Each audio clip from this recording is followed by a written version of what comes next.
ভোটাধিকার হরণকারী দল দেশ ছেড়ে পালিয়েছে, আরেক দল করছে নির্বাচন বানচালের ষড়যন্ত্র, বলেছেন তারেক রহমান। একটি দলের এক হাতে ফ্যামিলি কার্ড, আরেক হাত নারীদের গায়ে, মন্তব্য ডাক্তার শফিকুর রহমানের। বললেন, নতুন ফ্যাসিবাদ হতে সাবধান। রেজাউল হত্যার ঘটনায় শেরপুর ঝিনাইগাতীর ইউএনও এবং ওসি প্রত্যাহার। বিএনপি জামায়াত পাল্টাপাল্টি দোষারোপ, সার্বিক পরিস্থিতিতে সন্তুষ্ট প্রেস সচিব। দেখছিলেন ক্রাউন সিমেন্ট সংবাদ শিরোনাম। কোথাও কোনো অঘটন ঘটলে সুষ্ঠু তদন্ত করে বিচার করতে অন্তর্বর্তী সরকারকে আহ্বান জানিয়েছেন বিএনপির চেয়ারম্যান তারেক রহমান। বিএনপি কোনো অশান্তি চায় না জানিয়ে তিনি বলেন, একটি মহল নির্বাচন নিয়ে ষড়যন্ত্র করছে। কেউ যাতে 12 ফেব্রুয়ারি নির্বাচন বানচাল করতে না পারে সেদিকে সতর্ক থাকার আহ্বান জানান তিনি। ফ্যামিলি কার্ড, কৃষি কার্ডের পাশাপাশি 10,000 টাকার কৃষি ঋণ মওকুফ, পদ্মা ব্যারেজ নির্মাণ ও বরেন্দ্র প্রকল্প চালু সহ বেশ কিছু পরিকল্পনার কথা জানিয়ে ধানের শেষে ভোট চান তারেক রহমান। রাজশাহী থেকে জাহাঙ্গীর আকন্দের রিপোর্ট, ক্যামেরায় এম সেলিম, সাথে ছিলেন স্টাফ রিপোর্টার পরিতোষ চৌধুরী আদিত্য। দীর্ঘ 22 বছরের অপেক্ষা, অবশেষে সেই অপেক্ষার অবসান।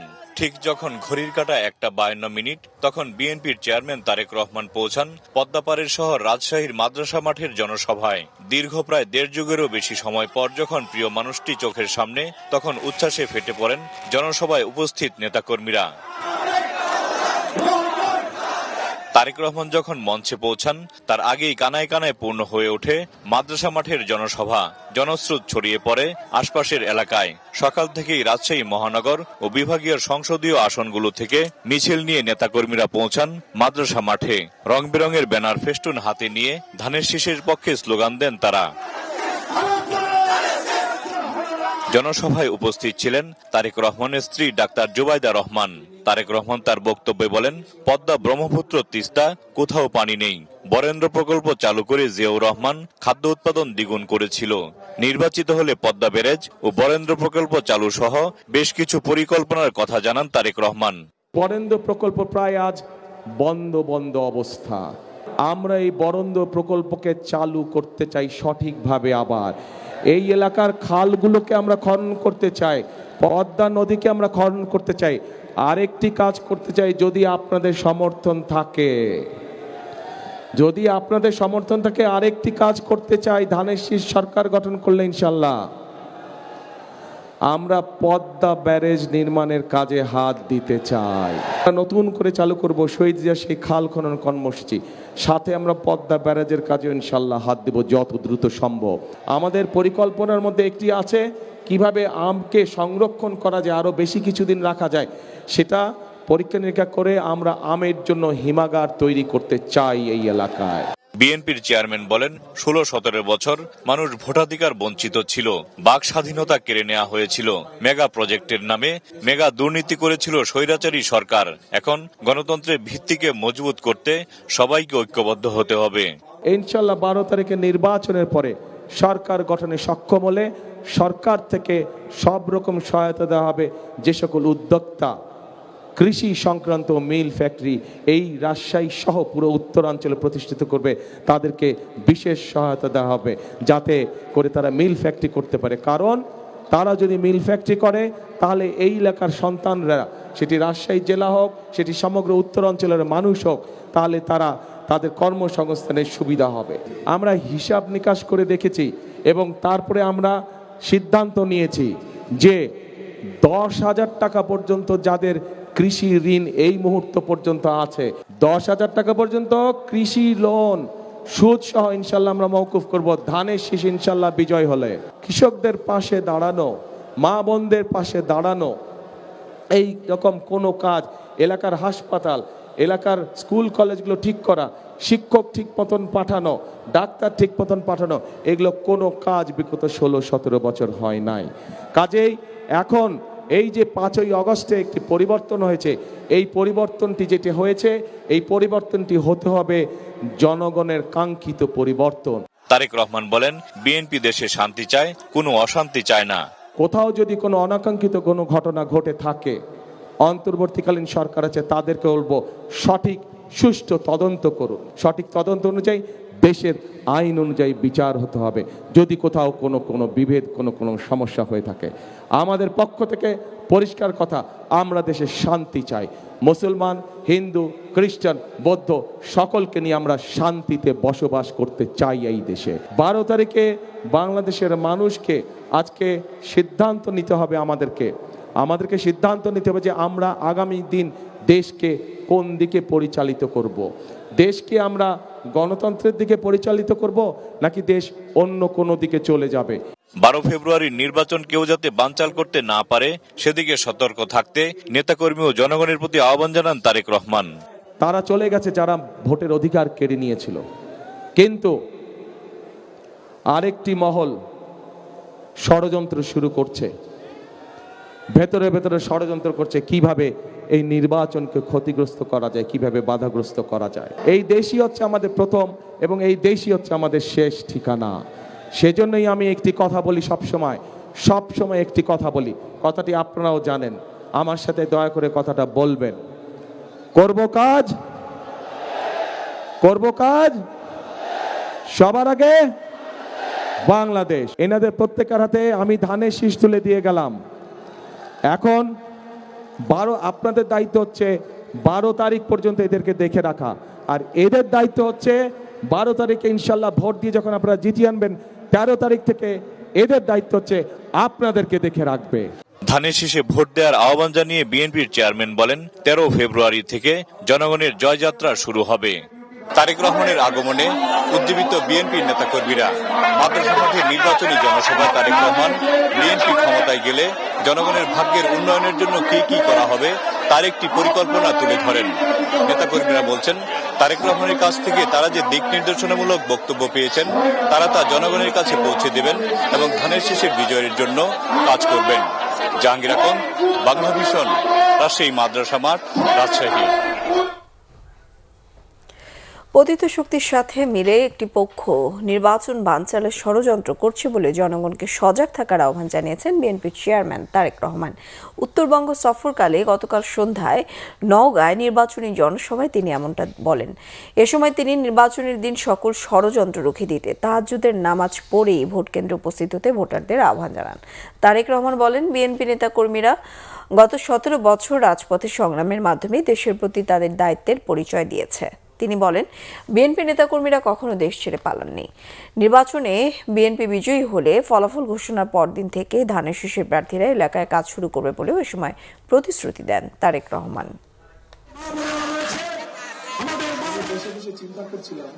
আমি তো এই দেশের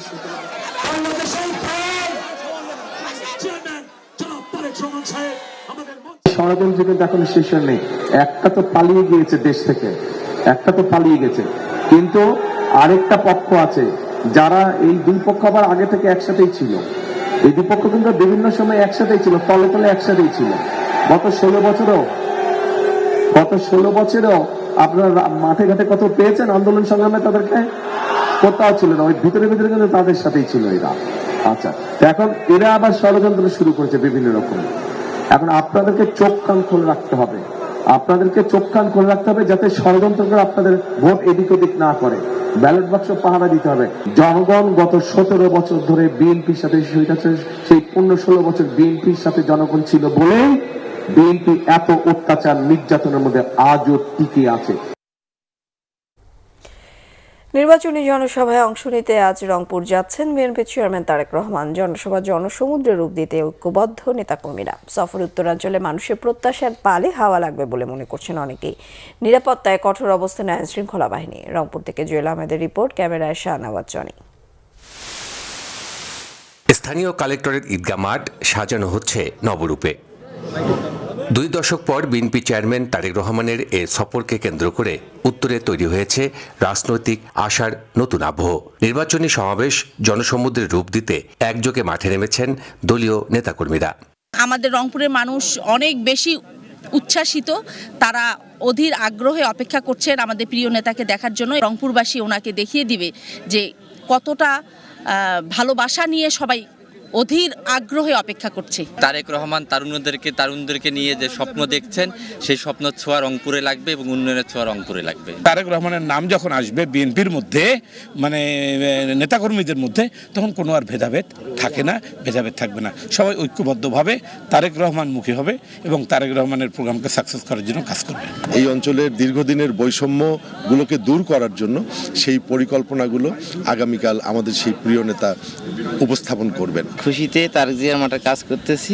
আজকে থাকবো, কালকে থাকবো, পরশু থেকে চলে যাব। বিএনপির পক্ষে এই অঞ্চলে ব্যাপক গণজাগরণ সৃষ্টি হয়েছে। এই জাগরণ আগামীকালে জনসভার মধ্যে একটি বহিঃপ্রকাশ ঘটবে। রংপুরের ঐতিহাসিক ঈদগাহ মাঠে এই জনসভা অনুষ্ঠিত হবে। সেই জনসভার স্থল ছেড়ে গোটা রংপুর শহর কালকে জনসমুদ্রে রূপান্তরিত হবে। নগর জুড়ে চলছে প্রস্তুতি ও প্রচারণা। যে কোনো অনাকাঙ্ক্ষিত পরিস্থিতি এড়াতে শক্ত অবস্থানে আইন শৃঙ্খলা বাহিনীও। আগামীকালকে যে বড় প্রোগ্রাম হতে যাচ্ছে, সেটাতেও আমাদের আইন শৃঙ্খলা বাহিনী সতর্ক থাকবে। আমাদের গোয়েন্দা নজরদারি আছে, ট্রাফিক ব্যবস্থাপনা আছে। আমরা এর পাশাপাশি যেখানে ভেন্যু আছে সেখানে এবং যে রাস্তায় মুভমেন্ট হবে সে রাস্তাগুলো যাতে নিরাপদ থাকে, আমরা সেই জন্য গোয়েন্দা নজরদারি রাখছি। সফরসূচির অংশ হিসেবে জুলাই শহীদ আবু সাঈদের কবর জিয়ারত করবেন তারেক রহমান। রাজনৈতিক বিশ্লেষকদের মতে নির্বাচনের আগে তার এই সফর বিএনপির জন্য সাংগঠনিকভাবে গুরুত্বপূর্ণ। জুয়েল আহমেদ, বাংলা ভিশন, রংপুর। বিএনপি মহাসচিব মির্জা ফখরুল ইসলাম আলমগীর বলেছেন, জামায়াত ইসলামে এখনও ৭১-এর ভূমিকার জন্য জাতির কাছে ক্ষমা চায়নি। নির্বাচনের জন্য তারা এখন ভোট চাইছে। সকালে ঠাকুরগাঁও সদর উপজেলার সালান্দর ইউনিয়নের ৮ নম্বর ওয়ার্ডে এক নির্বাচনী পথসভায় তিনি এমন কথা বলেন। মির্জা ফখরুল বলেন, ১৬ বছর দেশে জুলুমবাদ সরকার ছিল। দীর্ঘদিন পর দেশের জন্য কাজ করার সুযোগ এসেছে, তাই দেশের উন্নয়নে সে সুযোগ কাজে লাগাতে হবে। মা, বোন ও যুবকদের প্রশিক্ষণের মাধ্যমে শিক্ষিত করে কর্মসংস্থানের সুযোগ তৈরি করবেন বলেও জানান বিএনপি মহাসচিব।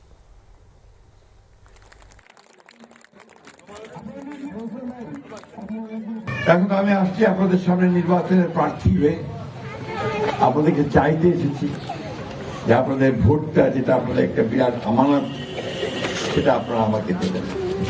কেন দেবেন এই কথাটা আপনাদেরকে আমি আগেও বলছি, আজকেও বলতে চাই যে আমি আপনাদের পরিচিত লোক, চেনা লোক।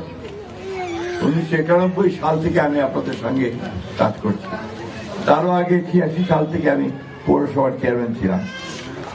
আমার বিরুদ্ধে অন্তত আঙুল তুলে কেউ বলতে পারবে না যে আমি আপনাদের আমানত করিনি, খেয়ানত করেছি। প্রতিপক্ষকে অপপ্রচার বন্ধ করে নিজেদের প্রতিশ্রুতি ভোটারদের কাছে তুলে ধরার আহ্বান জানিয়েছেন ঢাকা ৮ আসনে বিএনপি প্রার্থী ও দলের স্থায়ী কমিটির সদস্য মির্জা আব্বাস।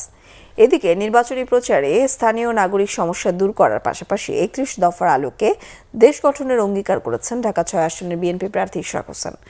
এছাড়া তারেক রহমানের পক্ষে ঢাকা ১৭ আসনে প্রচারণা চালিয়েছে বিএনপির আইন উপকমিটি ও জিয়াউর রহমান ফাউন্ডেশনের লিগ্যাল টিম। রাজধানীতে চলছে ধানের শীষের জমজমাট নির্বাচনী প্রচার। ভোটারদের কাছে পৌঁছাতে ব্যস্ত সময় পার করছেন বিএনপির প্রার্থী ও সমর্থকরা। বৃহস্পতিবার নিজ আসনের ভোটারদের সাথে নির্বাচনী মতবিনিময় সভায় অংশ নেন ঢাকা ৮ আসনের ধানের শীষের প্রার্থী মির্জা আব্বাস। প্রতিপক্ষকে অন্যের বিরুদ্ধে অপপ্রচার বন্ধ করে নিজেদের প্রতিশ্রুতি তুলে ধরার আহ্বান জানান তিনি। এই ভোট নিয়ে বহু লোক আসবে, সবাইকে স্বাগত জানাই, কিন্তু দয়া করে আমি বলবো মিথ্যাচার বন্ধ করেন। আমি মানুষের জন্য কাজ করার চেষ্টা করছি, করব, সেই কথা বলতে হয় মানুষকে। তোমরা গিয়েই শুরু করো, বিসমিল্লাহ বলো না, শুরু করো মির্জা আব্বাসকে দিয়ে। তাতে অবশ্য আমার একটা লাভ হচ্ছে, যারা আমাকে চিনত না তারা আমাকে চেনে। ভোটারদের প্রত্যাশা জানতে গণসংযোগে ব্যস্ত সময় পার করেছেন ঢাকা ৬ আসনের বিএনপি প্রার্থী ইশরাক হোসেন। এ সময় গ্যাস সংকট দূর করা সহ বিভিন্ন নাগরিক সমস্যা সমাধানের প্রতিশ্রুতি দেন ইশরাক হোসেন। জানান, দল ক্ষমতায় গেলে ৩১ দফার আলোকে দেশ গড়তে কাজ করবে বিএনপি। যদি আমি নির্বাচিত হই তাহলে গ্যাসের সংকট আমি নিরসনে কাজ করে যাব এবং অন্যান্য যে নাগরিক সমস্যা রয়েছে, জলাবদ্ধতা, যানজট, পরিবেশ দূষণ, বর্জ্য ব্যবস্থা ইত্যাদি, এগুলোর বিষয়ে আমরা প্রতিশ্রুতি দিয়ে যাচ্ছি এবং ৩১ দফার আলোকে ভবিষ্যতে আমাদের বাংলাদেশ নিয়ে যে পরিকল্পনা রয়েছে, শিক্ষা, স্বাস্থ্য এবং বেকারত্ব দূরকরণ নিয়ে, সেগুলোর বিষয়ে আমরা কথা বলছি। এছাড়া তারেক রহমানের পক্ষে ঢাকা ১৭ আসনে নির্বাচনী প্রচারে অংশ নেয় বিএনপির আইন উপকমিটি ও জিয়াউর রহমান ফাউন্ডেশনের লিগ্যাল টিম। তারেক রহমান সাহেব আমাদেরকে ডাইরেক্ট নির্দেশনা দিয়েছেন যে ওনার যেই বার্তাটা উনি সবাইকে পৌঁছে দিতে চান, সেটা যেন ওনার তরফ থেকে আমরা পৌঁছে দিতে পারি। নাবিল জাহাঙ্গীর, বাংলা ভিশন, ঢাকা। জামায়াত ইসলামের আমির ডাক্তার শফিকুর রহমান বলেছেন, ব্যবসায়ী ও শিল্প উদ্যোক্তাদের সহায়তা ছাড়া এই সমাজ অচল। দেশ ও জাতির সেবায় আন্তরিকতার সাথে ব্যবসায়ীদের কাজ করার আহ্বান জানান তিনি। দলটির আয়োজনে রাজধানীর একটি হোটেলে বিশিষ্ট ব্যবসায়ীদের অংশগ্রহণে চলো একসাথে গড়ি বাংলাদেশ স্লোগানে এক আলোচনা সভায় তিনি এসব কথা বলেন। জামায়াতের আমির আরও বলেন, শিল্প উদ্যোক্তাদের সাথে শ্রমিকদের দ্বন্দ্বে অনেক প্রতিষ্ঠান ধ্বংস হয়ে গেছে। শিল্পকে বাঁচিয়ে রাখতে মালিক শ্রমিকদের ঐক্য এবং দেশপ্রেম থাকা জরুরি। শ্রমিকদের সন্তানের মতো ধারণ করলে তারা শিল্প মালিকদের পিতার মর্যাদা দেবে বলে মনে করেন ডাক্তার শফিক। শিল্প প্রতিষ্ঠানে চাঁদাবাজির কারণে দেশি বিদেশি অনেক বিনিয়োগ হয় না বলে মনে করেন তিনি। উল্লেখ করেন, প্রশাসনিক প্রতিবন্ধকতার কথাও। জামায়াত ক্ষমতায় গেলে লাল ফিতাকে টুকরো টুকরো করে দেওয়ার হুঁশিয়ারি দেন ডাক্তার শফিকুর রহমান।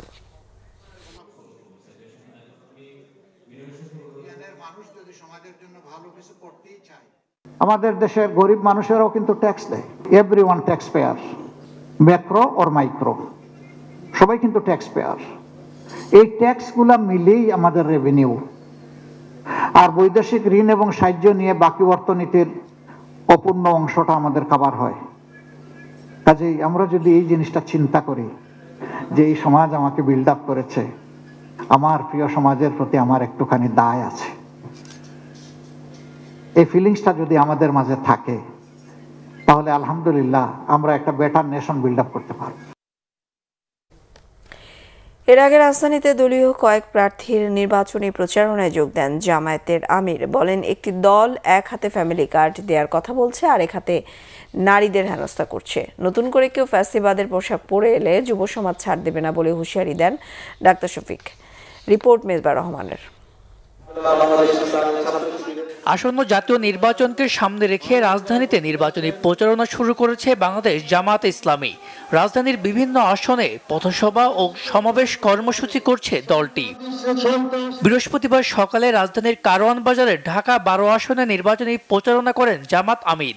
এ সময় চাঁদাবাজদের রুখে দেওয়ার আহ্বান জানান তিনি। চাঁদাবাজ কার বাবা, কার ভাই, কার সন্তান, চেহারা দেখে চাঁদাবাজের সাথে সেদিন আচরণ করা হবে না। সেই ক্ষেত্রে আমরা হব নির্দয়, নিষ্ঠুর, কঠোর, দেশের জনগণকে বাঁচানোর স্বার্থে, চাঁদার কবল থেকে মুক্ত করার স্বার্থে। মুসিবতে পড়েছি, আমি রাজনীতি করব, আমি চাঁদাবাজিও করব, কিন্তু আমাকে চাঁদাবাজ বলবেন না, এটা কোন কথা? তাইলে আপনি চাঁদাবাজি ছেড়ে দেন, আপনাকে কেউ চাঁদাবাজ বলবে না। আপনি যখন চাঁদাবাজি করবেন তখন এই কথা আপনাকে শুনতে হবে যে আপনি একজন চাঁদাবাজ। পরে রাজধানীর মিরপুরের ঢাকা 14 আসনের নির্বাচনী প্রচারণায় অংশ নেন তিনি। একটি দল নারীদের লাঞ্ছিত ও রক্তাক্ত করছে বলে অভিযোগ করেন ডাক্তার শফিকুর রহমান। যে নারীদেরকে সম্মানিত করার জন্য ফ্যামিলি কার্ড দিবেন নারীদের হাতে।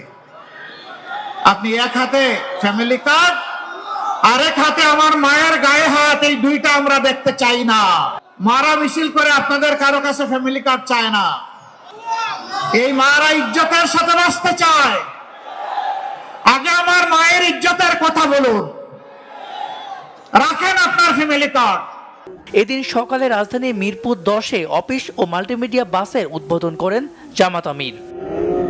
মেজবার রহমান, বাংলা ভিশন, ঢাকা।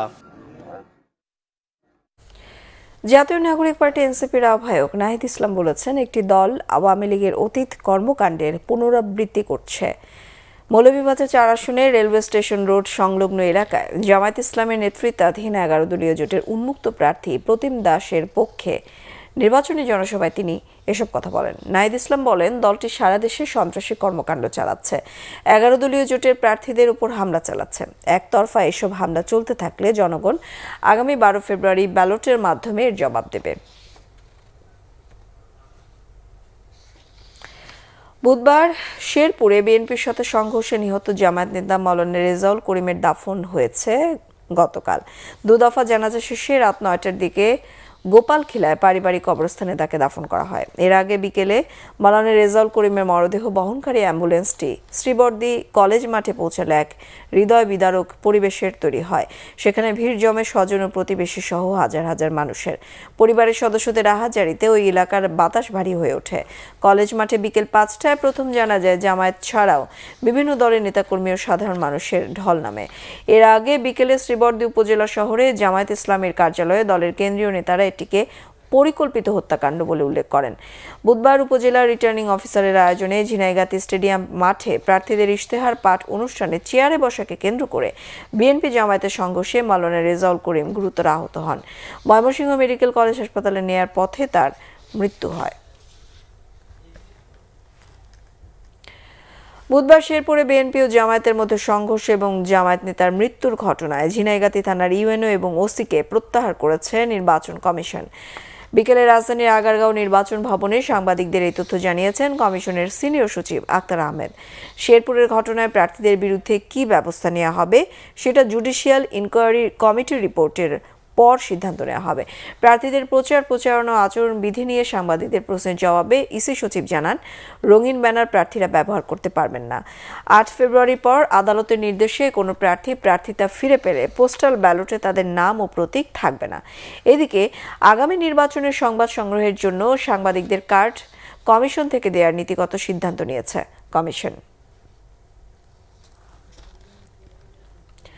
শেরপুরে জামায়াত নেতা নিহতের ঘটনায় গভীর উদ্বেগ জানিয়েছে অন্তর্বর্তী সরকার। এক বিবৃতিতে বলা হয়েছে, সহিংসতার ফলে প্রাণহানি অত্যন্ত দুঃখজনক, তবে রাজনৈতিক দলগুলোর মধ্যে এখনও যথেষ্ট সহিষ্ণুতা রয়েছে বলে জানিয়েছেন প্রধান উপদেষ্টার প্রেস সচিব শফিকুল আলম।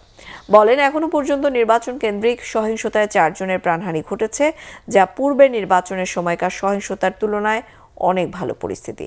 কয়েকটি বিচ্ছিন্ন ঘটনা ঘটলেও নির্বাচনকালীন আইন শৃঙ্খলা বাহিনী মোতায়েনের সাথে সাথে পরিস্থিতি আরও উন্নত হবে বলে আশাবাদ তার।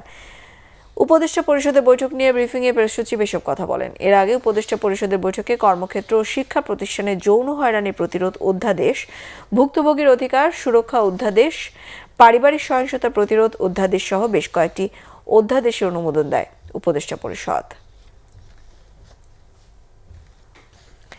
এদিকে শেরপুরে জামায়াত নেতা রেজাউল করিমকে হত্যার জন্য বিএনপি নেতাকর্মীদের উস্কানি এবং প্রশাসনের অসহযোগিতাকে দায়ী করেছে জামায়াত ইসলামী।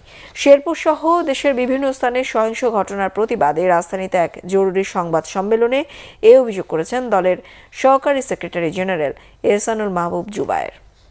প্রশাসনের কোনো সহযোগিতা না পেয়ে সন্ধ্যা 5:45টার দিকে ঝিনাইগাতি স্টেডিয়াম এলাকায় থাকা জামাত এবং 11 দলীয় জোট প্রার্থী নুরুজ্জামান বাদল নেতাকর্মীদের নিয়ে মিছিল সহকারে প্রবেশের চেষ্টা করেন। এ সময় বিএনপি নেতাকর্মীরা লাঠি এবং দেশীয় অস্ত্র নিয়ে তাদের উপর ঝাঁপিয়ে পড়ে। তাদের প্রতিরোধ করতে গেলে ধাওয়া পাল্টা দেওয়া শুরু হয়। এক পর্যায়ে জামাত নেতাকর্মীরা ছত্রভঙ্গ হয়ে উত্তর পশ্চিম দিকে রাস্তা এবং উত্তরের স্টেডিয়ামের দিকে তারা চলে যান। পেছনে পড়ে যান জামাতের শ্রীবর্দী উপজেলা সেক্রেটারি রেজাউল করিম। তাকে তখন একা পেয়ে কুপিয়ে আহত করে রেখে যায় বিএনপির কর্মীরা। এক পর্যায়ে তাকে ময়মনসিংহ মেডিকেল কলেজে নেওয়ার পথে তিনি রাস্তায় শাহাদত বরণ করেন। এই সংঘর্ষের ঘটনায় শেরপুরে নির্বাচনী ইশতেহার ঘোষণার অনুষ্ঠানকে কেন্দ্র করে সৃষ্ট ঘটনা কোনোভাবেই কাম্য নয় বলে মন্তব্য করেছেন বিএনপির নির্বাচন পরিচালনা কমিটির মুখপাত্র ডক্টর মাহাদি আমিন। এই সংঘাত এড়ানো যেত কিনা, নির্ধারিত সময়ের আগে একটি দল কেন সব চেয়ার দখল করে রাখলো, সে দলের লোকজন কেন সেখানে লাঠি সোঁটা জড়ো করলো, এসব বিষয় নিয়ে দ্রুততম সময়ের মধ্যে সুষ্ঠু তদন্ত হওয়া উচিত বলে মনে করেন তিনি। গুলশানে বিএনপি নির্বাচন পরিচালনা অফিসে সংবাদ সম্মেলনে তিনি এই অভিযোগ করেন। কিভাবে সংঘাত শুরু হলো, কারা সেখানে মদত দিয়েছে, আইন শৃঙ্খলা বাহিনী, প্রশাসন কেন পরিস্থিতি স্থিতিশীল রাখতে পারলো না, এসব বিষয় নিয়ে স্বাভাবিকভাবে জনমনে প্রশ্ন যাচ্ছে। আমরা দেখতে পেয়েছি, শুনতে পেয়েছি আগে থেকে লাঠিসোঁটা জোগাড় করে রেখেছিলেন। সবার সম্মিলিত অনুরোধ উপেক্ষা করে পুলিশ, প্রশাসন, আইন শৃঙ্খলা বাহিনী, সেনাবাহিনী, বিএনপি নেতৃবৃন্দ প্রত্যেকে মিলে বলার পরও সেই প্রার্থী কেন সেই সংঘাতের পথ বেছে নিলেন, এসব বিষয় নিয়ে সামগ্রিকভাবে দ্রুততম সময়ের মধ্যে এটা সুষ্ঠু এবং গ্রহণযোগ্য তদন্ত হওয়া অত্যন্ত প্রয়োজন। সুনামগঞ্জের ছাতকে ট্যাংরাটিলা গ্যাস ক্ষেত্রে বিস্ফোরণের মামলায় বাংলাদেশের পক্ষে রায় দিয়েছে আন্তর্জাতিক আদালত। ওয়াশিংটন ভিত্তিক আন্তর্জাতিক tribunal International Centre for Settlement of Investment Disputes Canadian company নাইকোকে $4.20 কোটি ক্ষতিপূরণ দেওয়ার নির্দেশ দিয়েছেন। আদালতে গ্যাসের ক্ষতি বাবদ 118 মিলিয়ন ও রাষ্ট্রের ক্ষতি বাবদ $896 মিলিয়ন একটি হিসেব দিয়েছিল বাংলাদেশ। সেই সঙ্গে হিসেবে বিস্ফোরণের ফলে পরিবেশগত ক্ষতি ও স্বাস্থ্যগত ক্ষতির হিসেব যোগের আবেদন করা হয়। পেট্রোবাংলার চেয়ারম্যান প্রকৌশলী রেজানুর রহমান গণমাধ্যমকে রায়ের বিষয়টি নিশ্চিত করেছেন। সুনামগঞ্জের ছাতকে অবস্থিত ট্যাংরাটিলা গ্যাস ক্ষেত্রের উন্নয়নে 2003 সালের 27 ফেব্রুয়ারি Bangladesh Petroleum Exploration and Production কোম্পানির সঙ্গে কানাডিয়ান কোম্পানি নাইকোর চুক্তি হয়। পরবর্তীতে কূপ খনন শুরু হলে 2005 সালে গ্যাস ক্ষেত্রটিতে মারাত্মক বিস্ফোরণ হয়। এই ঘটনায় পেট্রোবাংলার নাইকোর কাছে 746 কোটি টাকা ক্ষতিপূরণ দাবি করলেও বিদেশি কোম্পানিটি তা দিতে অস্বীকৃতি জানায়। পরবর্তীতে বিষয়টি আদালত পর্যন্ত করায়। শেষ পর্যন্ত বাংলাদেশের পক্ষে রায় আসায় নাইকোকে $4.20 কোটি ক্ষতিপূরণ দিতে হবে। এবার খেলার সংবাদ। প্রথম সাফ নারী ফুটসাল চ্যাম্পিয়ন বাংলাদেশ দলকে সংবর্ধনা দিয়েছে বাফুফে। সন্ধ্যায় থাইল্যান্ড থেকে দেশে ফেরে চ্যাম্পিয়নরা। বিমানবন্দরে বরণ করে নেওয়া হয় নারী ফুটবলারদের। ছাদখোলা বাসে দেওয়া হয় সংবর্ধনা। আরো জানাচ্ছেন মানিক মাহমুদ। ফুটবলের আরেক ফরম্যাট ফুটসাল। থাইল্যান্ডে আয়োজিত প্রথম সাফ নারী ফুটসালে দুর্দান্ত পারফরমেন্স দেখিয়ে অপরাজিত চ্যাম্পিয়ন হয় বাংলাদেশ। ঐতিহাসিক সাফল্য উদযাপনে বিশেষ আয়োজন করে বাংলাদেশ ফুটবল ফেডারেশন। সন্ধ্যায় ঢাকায় ফেরা দলকে বিমানবন্দর থেকে ছাদখোলা বাসে নিয়ে আসা হয় হাতের ঝিলে, দেওয়া হয় সংবর্ধনা। দক্ষিণ এশিয়ার 7টি দেশ নিয়ে আয়োজিত লিগ পদ্ধতির টুর্নামেন্টে 6 ম্যাচে সর্বোচ্চ 16 পয়েন্ট পায় লাল সবুজের মেয়েরা। ব্যাংককের নন্থাবরি স্টেডিয়ামে শেষ ম্যাচে মালদ্বীপকে 14-2 গোলে উড়িয়ে দেয় সাবিনা মনিকারা। সাফ নারী ফুটবলে টানা দুবার চ্যাম্পিয়ন বাংলাদেশ। এবার প্রথম সাফ নারী ফুটসালেও অদম্য লাল সবুজের মেয়েরা। দুই ফরম্যাটেই চ্যাম্পিয়ন দলকে সামনে থেকে নেতৃত্ব দিয়েছেন দলের গর্বিত সদস্য সাবিনা খাতুন। ফুটসাল উন্নয়নে নিজস্ব মাঠের দাবি অধিনায়ক সাবিনার। 20-40 মিনিটস খেলা হয়, বাট সব সময়ই হচ্ছে আপনার আপ অ্যান্ড ডাউন করতে হয়। সো এই জায়গাটাতে হচ্ছে আপনার দমের অনেক ব্যাপার আছে এবং ফিজিক্যাল ফিটনেসেরও অনেক ব্যাপার। যেহেতু দীর্ঘ বছর ধরে ফুটবল খেলেছি, সেটা তো আমার কাছে প্রিয় হবে এবং ফুটসালেও আমি আসলে অনেক এনজয় করেছি। নারী ফুটসালের উন্নয়নে বিনিয়োগে গুরুত্ব বাফুফে সভাপতি তাবিত আওয়ালের। প্রথম চ্যালেঞ্জটা হলো একটা প্লেইং অ্যারিনা। আপনারা জানেন যে অ্যাকচুয়াল ফুটসল যে ফরম্যাট, ওই ফুটসল ফরম্যাটে কিন্তু অ্যারিনা বাংলাদেশে কিন্তু নাই। মার্চে অস্ট্রেলিয়ায় নারী এশিয়ান কাপ ফুটবলে ঘোষিত দলে বাংলাদেশের সফল অধিনায়ক সাবিনা খাতুন নেই। তবে বাফুফে সভাপতির কথায় ইঙ্গিত ফিরতে পারেন সাবিনা। পুরস্কার পাচ্ছে ফুটসল চ্যাম্পিয়ন কন্যারা। কে কোথায় খেলবে আমরা সবসময় নেক্সট খেলাকে বিবেচনা করে আমরা চিন্তা করি। আমাদের অনেকগুলো ক্রাইটেরিয়া থাকে। তো আমরা আজকে যে ফুটসল নিয়ে চিন্তা করেছিলাম, অনেকে মনে করেছিল যে টিম হবে না বা টিমে কারা কারা আসবে। আপনারা ঠিকই দেখেন যে আমরা বাছাই করে করে রাইট প্লেয়ারদেরকে আমরা নিয়ে এসেছি, মেন এবং উইমেনদেরকে। তো এরকম নেক্সট ম্যাচ যখন আসবে, টুর্নামেন্ট আসবে, আমরা সবসময় প্রস্তুত আছি নতুনভাবে জিনিসটাকে দেখা। পুরস্কার আছে, বোনাস আছে। আমি কমিটির সাথে কথা বলে, সেটা ফুটসল আলাদা কমিটি আছে। বর্তমান ফুটসলে যে মেয়েরা খেলেছে তারা কিন্তু একটা সেপারেট কন্ট্রাক্টেড ছিল, তো তাদের কন্ট্রাক্ট স্যালারিও তারা পাবে, অ্যান্ড অফকোর্স চ্যাম্পিয়নশিপ একটা বোনাসও তারা পাবে। সংবর্ধনা অনুষ্ঠানের শেষে নারী ফুটসল দলের ফটোসেশন হয়। অংশ নেয় গণমাধ্যম কর্মীরাও।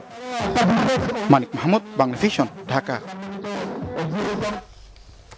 সংবাদ শেষ করব ক্রাউন সিমেন্ট শিরোনামগুলো আরো একবার জানিয়ে। ভোটাধিকার হরণকারী দল দেশ ছেড়ে পালিয়েছে, আরেক দল করছে নির্বাচন বানচালের ষড়যন্ত্র, বলেছেন তারেক রহমান। একটি দলের এক হাতে ফ্যামিলি কার্ড, আরেক হাত নারীদের গায়ে, মন্তব্য ডাক্তার শফিকুর রহমানের। বললেন নতুন ফ্যাসিবাদ হতে সাবধান। রেজাউল হত্যার ঘটনায় শেরপুর ঝিনাইগাতের ইউএনও এবং ওসি প্রত্যাহার। বিএনপি জামায়াত পাল্টাপাল্টি দোষারোপ, সার্বিক পরিস্থিতিতে সন্তুষ্ট প্রেস সচিব।